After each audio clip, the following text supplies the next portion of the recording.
Let's get real. Too many of us have been lied to about love, lied to about femininity, and lied to about what it means when a man pulls away. Forgive me, I need to say this raw and unfiltered because I've lived it, and it's cost me many years of my life. We're all aware that the internet is telling us to hate men, bash men, get rid of men, insult men, belittle men, to demean men, and make it seem like they have no worth or value. But they have plenty of worth and plenty of value if you know how to use it. Men are wonderful mirrors. Sometimes they're the truest mirror, even when they're not the truest mirror to themselves. The man that avoids you is not your rejection. He's his own reflection. For years, I could care less whether a man chose me, didn't choose me, reject me, it didn't matter. Because at the end of the day, I was full. I felt like I knew my value. The times that it irritated me the most were the times when we would start talking or we would get into this good flow with each other. All of a sudden they switch up and you never hear from them again. Or you don't get the same energy that you once got from them in the beginning. I thought I was a divine feminine when really I was a karmic, and it showed in who I called in. I can't tell you how long I wore the title divine feminine when really my energy was karmic. And you know how I know? Because the men I attracted were mirrors of my unhealed self. That's the truth that most people don't want to hear. When you're still calling in chaos, breadcrumbs, and avoidance, it's not a crown on your head, it's a chain on your ankle. Before you're divine, you're karmic, period. Divine feminine isn't about pretty pictures and affirmations. It's about alignment, and alignment doesn't lie. It's not witty to avoid partnership or avoid situations where you may fall in love and you have to face who you are in their mirror. It's foolish because the amount of time that you sit and wait to discover who you are, what energy you're in, and what energy you're developing into, you're just postponing the next lesson. So a lot of us feel like we can escape the lesson. Clearly, that's not what Earth School is about. You have to go through the lesson. You have to evolve and elevate. You have to see where you fall short and where you're delusional. And the best person to show you that is the masculine. More often than not, we don't take the lessons that we learn from friendships and implicate it into other areas of our life. Sometimes we learn the lessons in partnership and we implement it everywhere else in life. As I went through my healing journey, I thought I was doing the work until I realized my last relationship and the shift in my energy. My energy shifted so much that it opened my eyes to a brand new version of me. There was a contrast between my old self and my present self. I could see the growth between my karmic self and my divine feminine self in partnership. Some of us are delusional. We put men on pedestals who treat us like crap, but we excuse it because they make up with money, gifts, trips, or attention every once in a while. That's not love, that's manipulation. And I know you guys don't want to be in love. You want to be a sensitive thug. You want to play these fools and take their money. I know. I'm with you, girl.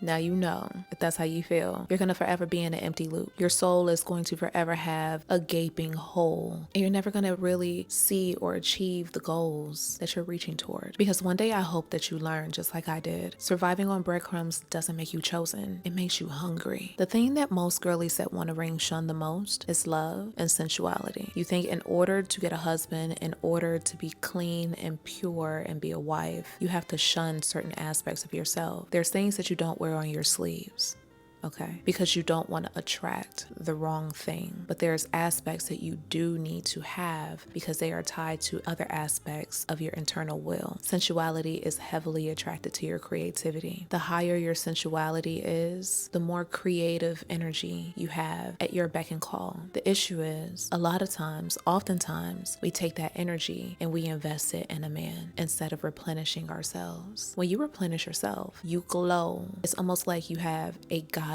energy. And what do most people want to do with a goddess? Worship. Am I telling you that you should be worshiped? No, I'm not. But the micro behaviors that most people, not just men, will have for you will feel like worship to you. Hopefully you're not in your ego and you don't destroy it. But I will say, once you get that energy, it will rejuvenate and revitalize you. When you have an open heart space and you know how to love and you know how to receive love, you're able to connect to the divine in another way. So no, you're not looking for love in a man. You're looking for it within yourself. You're learning how to set the boundaries and ensure that you protect that energy so that you can receive more, because you are what you attract. Once you identify what true love is, you'll be able to see who's just wearing a mask. He can buy you flowers and still bury your spirit. If his love drags you down, the money that he spends will never lift you up. Learn how to access your love and your center, because love is the very thing that is going to help you walk away from situations that no longer serve you. Hate, anger, bitterness are the things that keep you stuck. Think about it. Think about every time you were supposed to leave and you were operating from anger or bitterness versus when you were operating from love. When you operate from love, there's a silent respect and grace that you have for yourself to be able to know this no longer serves me and I'm walking away. And you'll know this because when the human psyche is trying to get you to miss that person or go back to cycles that are familiar and go back to habits that are familiar with any individual that you believe you can't let go of, there will be a louder voice, a louder intention, a louder purpose telling you absolutely not. I will not tolerate or deal with that. When you operate from hate, anger, bitterness, you stay and you fight, you argue, you want to be heard, seen, you're begging for someone to show up for you the way you believe that they should, but really,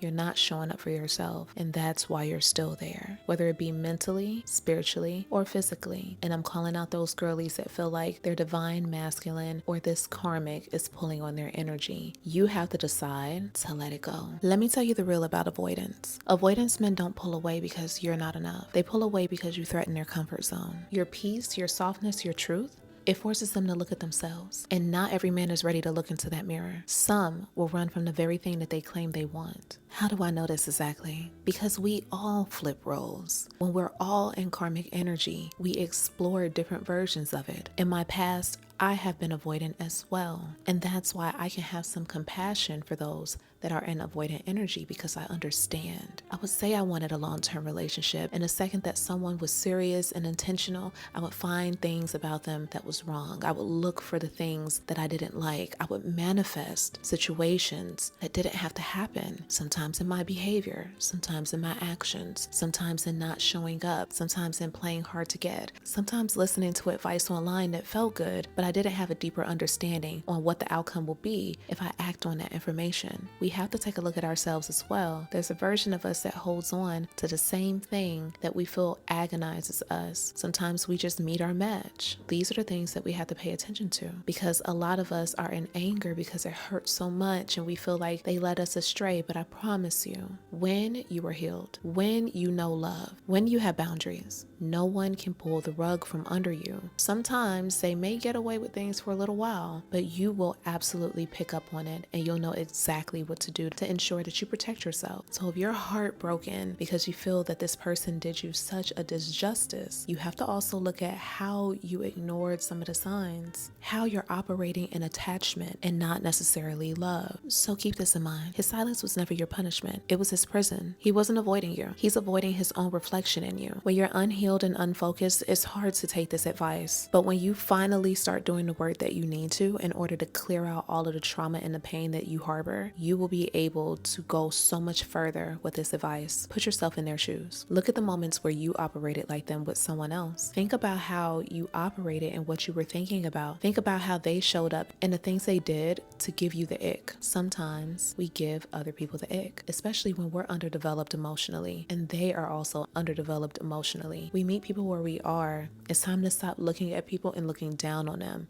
It's time to start looking at each other at face value and at eye level. None of us are better than the other. This is not to say that you deserve it or victim blaming, even though there are a lot of people that play victim and they're manipulating. What I'm saying is look at it for what it is. Take out the me aspect, take out the ego aspect, and let's really take a look at what's going on under the surface. Why did you enter that situationship? Why did you enter that uncertain dynamic in the first place? Because if I think about why I entered my dynamic, I entered it because I knew that the divine was trying to teach me something, and I knew it was going to be a bigger lesson, bigger than me, bigger than anybody else could understand. And I won't try to understand it. Even to this day, I still don't understand it. It's not for me to understand. The only thing that I understand is the fact that I was able to take a lot of information, a lot of data from what I experienced, to use it to look at myself, to have compassion for myself and the partner that I was with. And oftentimes look back on past partners that I can remember and see how I showed up in a way that was cohesive to that situation, how I was drawing in the energies that I was receiving. I finally was able to see how much I've grown calling in that type of relationship and how much I've grown leaving it. A long time ago, I used to think that love was about proving myself, convincing, showing him why I was worth staying for. Now I know the right love never needs convincing. When you stand in your peace, you stop chasing and you start being chosen. That is feminine power. Quiet, magnetic, undeniable.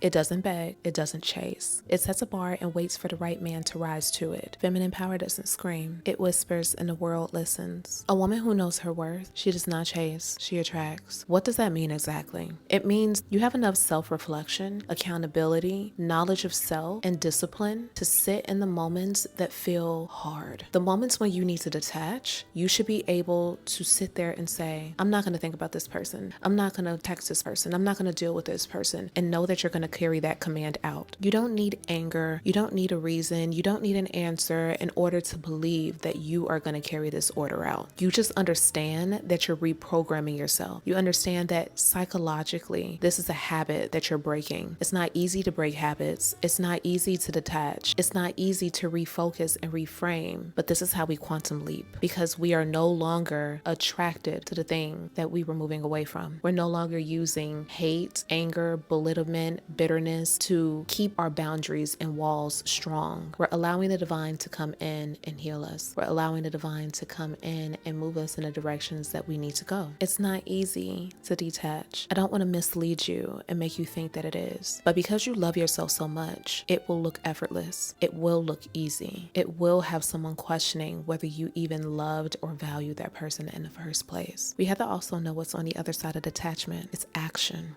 Action to do the things that lead to a different direction, a more prosperous direction, a direction more aligned with your divine femininity. The next thing to focus on is outcome. Looking at the outcome of your reality. The reason why it doesn't make sense for you to focus on all of the negative is because we already know you're going to manifest more of that negative into your reality. Also, focusing on the negative is going to overshadow the positive. And a lot of you do that because you can't pull away from the person if you think about all the good. That's when discipline comes in. You should be able to look at the positive without feeling like you need to backtrack in order to obtain it. I've said this in another conversation that we've had. If you haven't seen it, go back 2 conversations so that you can get in on a convo. My next is always better than my last. That's something that I had to start seeing for myself. I was so convinced that all of these men are bad. All of these men have these horrible qualities. All of these men are wearing false masks. I had to realize they were actually getting better over time. In a sense, I was choosing better, even though I still had internal work I needed to do in order to call in a partner that was more aligned with what I was ready for. I can't call someone in that's ready for commitment and see what they have in store for me as actual commitment if I'm not ready to commit. So once I was ready to commit, I was able to call in a longer lasting commitment. And still, my next is always better than my last. I believe it. I know it. I've seen it in real time. I know that this is a fact because I also know that I'm going to do what I need to do for myself to ensure that my next is absolutely better than my last. It doesn't terminate the value of the last person. It just shows me my elevation and growth. Ladies, hear me out. You're not here to beg, to prove, or to shrink. You're here to just be, to grow, to attract, to set a standard. The karmic cycle ends the moment you realize your value isn't in how much pain you can endure, but in how much peace you can demand. Peace is the next pedestal. The right man won't be intimidated by your truth. He'll be inspired by it. Just be sure you're not delusional about what your truth is. Thank you so much for sharing your time with me and being a part of this discussion. I appreciate all the love and energy that you bring into this space. I receive it, I transmute it, and I hope that it fuels more of this energy within yourself so that you can live your best life, girl. That's my time. I'll see you in the next one.